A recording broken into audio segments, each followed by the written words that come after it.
अध्ययन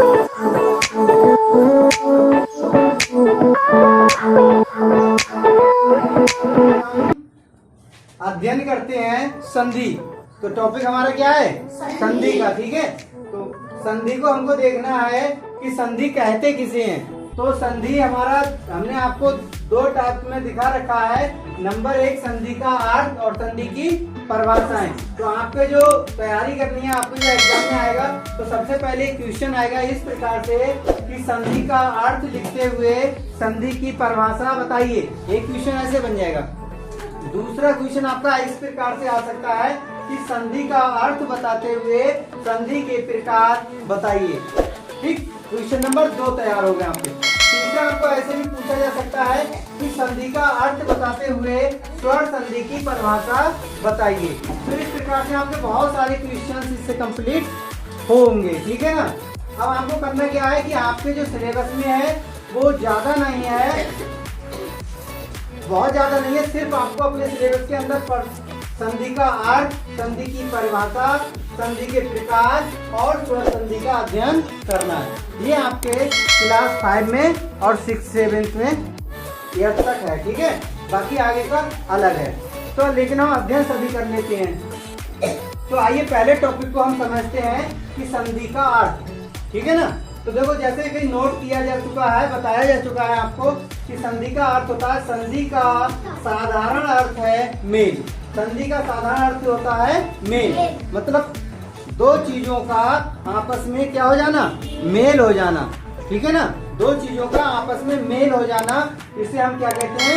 संधि कहते हैं। लेकिन हम यहाँ अपने बुक्स के हिसाब से पढ़ रहे हैं तो हम समझ लेंगे, लेकिन हमको करना क्या है कि अपने शब्दों को। अब हम बात करते हैं कि संधि क्या है, कि संधि का साधारण अर्थ है मेल, मिल जाना। जैसे दो शब्द हमारे पास दे रखे हैं, नंबर 1 दे रखा है हिम और नंबर 2 दे रखा है आलय। तो हमने दोनों को मिला दिया, दोनों का मेल हो गया और एक नया शब्द हमारे पास उत्पत्ति हो गई, हिमालय। क्या उत्पत्ति हो गई? हिमालय। ठीक है ना, आपके पास समझ में आ रही है हमारी बात? तो आप देखिए कि हिम प्लस आलय बराबर हिमालय। तो देखो, हिम का हमारा आ निकल के आया और आलय का बड़ा आ। ठीक है, आ। तो छोटा आ और बड़ा आ दोनों को मिलाकर के जो हमारा मेल हुआ वो आ गया बड़ा आ। ठीक है, तो इस प्रकार से हमारा ये शब्द पूरा हो गया, हिम प्लस आलय बराबर हिमालय।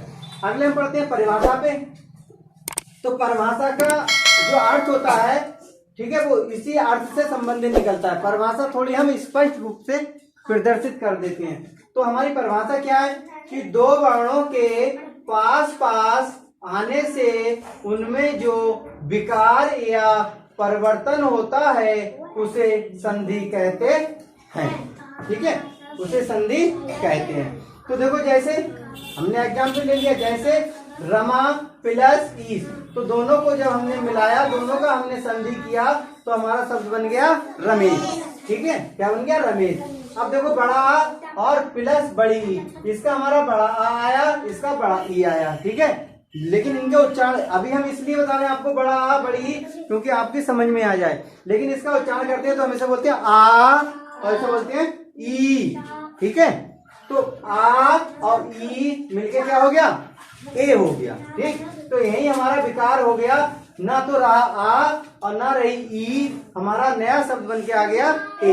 तो हमारे शब्द में जो परिवर्तन हुआ वो बन के आ गया ए। तो हमारे यहाँ से रमा और ई और इसका आ और इसकी ये मिलकर के यहाँ पर एक नया शब्द बन गया ए। तो हमारा शब्द बन गया नया रमेश। ठीक है ना। अगले बढ़ते हैं कि संधि के प्रकार। तो देखिए, संधि को जो प्रकार दे रखे हैं हमारे, उनको हमने अलग अलग प्रकार से बांट रखा है। जैसे व्याकरण के आधार पर, जैसे स्वर और व्यंजन हमने पिछले क्लासों में अध्ययन किया है। तो दूसरा एक नया शब्द आपके पास आया, विसर्ग। विसर्ग आप लोग लगते होगा कि कुछ अटपटा सा है। ठीक है ना। तो विसर्ग इसलिए शामिल कर दिया कि अगले क्लासों में आप पढ़ सकते हैं। तो देखिए, विसर्ग क्या है? स्वर क्या है? स्वर आपने पढ़े होंगे, स्वर। तो जो स्वर का स्वर से मेल हो, स्वर संधि का मतलब है स्वर, स्वरों का मेल होना। और व्यंजन का मतलब है व्यंजनों का मेल होना। और विसर्ग का मतलब होता है कि विसर्ग। विसर्ग आपने पढ़ा होगा, जैसे हम शब्द ले लिया पुनः, ये अगले विसर्ग आ गई। ठीक है, तो इस प्रकार से क्या परिवर्तन उत्पन्न होता है।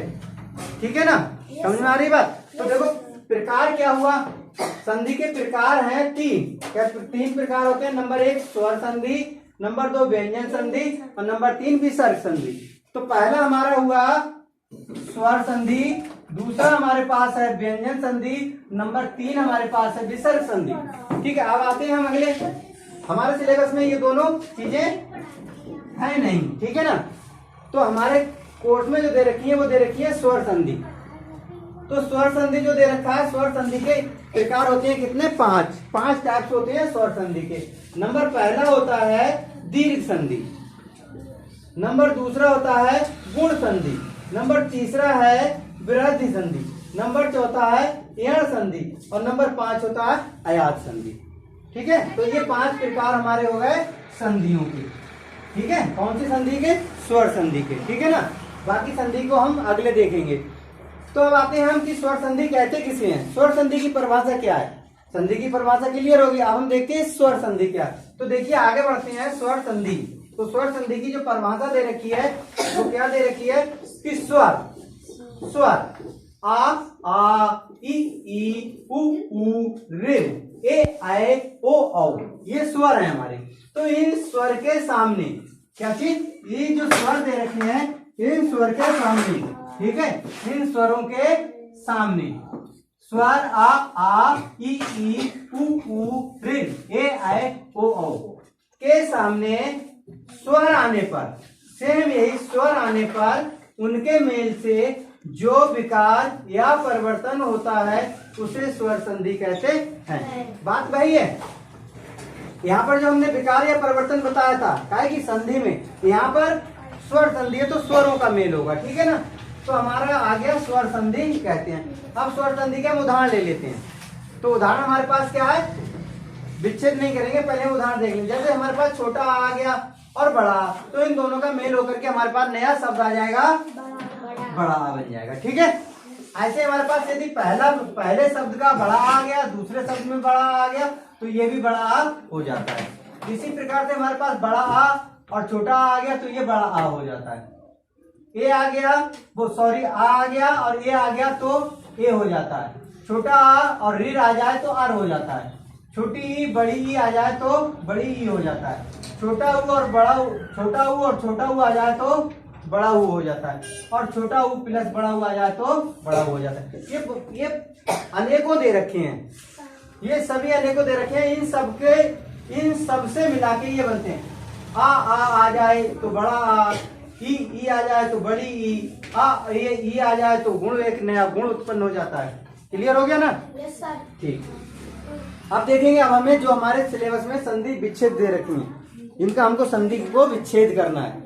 मतलब संधि का मतलब था मिलना, अब संधि का मतलब हम जो शब्द दे रखे हैं उनको हम विच्छेद कर देंगे, अलग अलग कर देंगे। तो पहला उदाहरण हमें दे रखा है संधि विच्छेद में विद्यालय। क्या दे रखा है? विद्यालय। तो हम क्या करेंगे, विद्यालय की संधि विच्छेद करेंगे तो क्या हो जाएगी? विद्या प्लस आलय। क्या हो गई? विद्या प्लस आलय, विद्यालय। देखो इसका क्या आ गया हमारे पास, बड़ा आ और इसका बड़ा आ, और बराबर क्या आ गया हमारे पास, बड़ा आ बन गया। तो विद्यालय की संधि विच्छेद होगी विद्या प्लस आलय, बड़ा आ बराबर बड़ा आ। ठीक है, दूसरा शब्द हमारे पास क्या दे रखा है, पुस्तकालय। क्या दे रखा है? पुस्तकालय। तो पुस्तकालय की संधि विच्छेद हो जाएगी पुस्तक प्लस आलय। क्या हो जाएगी? पुस्तक प्लस आलय। तो क्या हो जाएगा? पुस्तकालय। ठीक है, क्या हो जाएगा? पुस्तकालय। पुस्तकालय शब्द था तो इसका विच्छेद हो गया पुस्तक प्लस आलय। देखो क्या हुआ, छोटा आ प्लस बड़ा आ और मिलकर के क्या हो गया, बड़ा। बात समझ में आई? क्लियर हो गया ना? Yes sir. ऐसे हमारे पास है शरणार्थी। तो इसकी संधि विच्छेद जब हम करेंगे तो क्या हो जाएगी, शरण। क्या हो जाएगी? शरण प्लस अर्थी, शरण प्लस अर्थी, शरणार्थी, शरणार्थी। ठीक है, क्या हुआ, छोटा आ प्लस छोटा आ बराबर बड़ा। क्लियर हुआ ना? अगला दिया हमारे पास रविंद्र। तो रविंद्र की क्या हो जाएगी, रवि प्लस इंद्र। क्या हो जाएगी, रवि प्लस इंद्र। तो देखो रविंद्र की संधि विच्छेद रवि प्लस इंद्र बराबर रविंद्र। तो इसकी देखो छोटी ई और प्लस छोटी ई बराबर क्या हो गया, बड़ी ई। क्लियर हो गया ना। अगले बढ़ते हैं, महेंद्र क्या हो जाएगी, मही प्लस इंद्र। क्या हो जाएगा, मही प्लस इंद्र, मही प्लस इंद्र। क्या हो जाएगा, मही प्लस इंद्र। तो क्या हो जाएगा, मही प्लस इंद्र बराबर क्या हो जाएगा, बड़ी ई प्लस छोटी ई बराबर बड़ी ई हो जाएगा, महेंद्र हो जाएगा। अगले भारतेंदु क्या हो जाएगा, भारतेंदु। इसकी संधि विच्छेद करेंगे तो क्या हो जाएगी, भारत प्लस इंदु। क्या हो जाएगा, भारत इसका छोटा आ और प्लस इसकी छोटी ई बराबर क्या हो जाएगा, ए हो जाएगा। तो ये हो गया भारतेंदु। तो ये सब कंप्लीट हो गया आपका, सभी का कंप्लीट, क्लियर, समझ में आ गया, कहीं डाउट नहीं है ना। ठीक, तो क्लियर करेंगे और इसको नोट करेंगे और तैयार करेंगे।